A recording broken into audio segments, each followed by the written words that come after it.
நாள் கல்லூரிச்சு கேள கல்யாணிச்சா காசு உனக்கு காசு 33,500.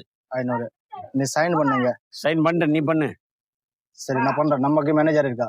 மிட்டுவாய் மேனேஜர் வா கைது போடு. சைன் टा कर दो तो मैनेजर के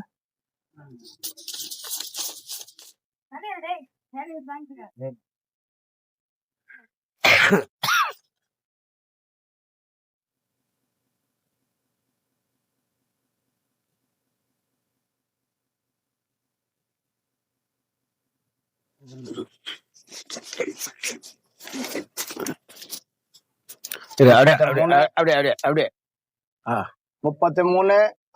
33,500. ஆமா ஆமா. நீ கணக்கு பண்ண? நான் கணக்கு பண்ணிட்டேன். பண்ணியா? சரி நீ திருப்பி கணக்கு பண்ண. காசு தானா? பில்லு சாக்கிச்சு சைன் ஆச்சு. நல்லா இருக்கா? சரி விடுங்க. அப்புறம் திருப்பி வாங்க. கண்டிப்பா.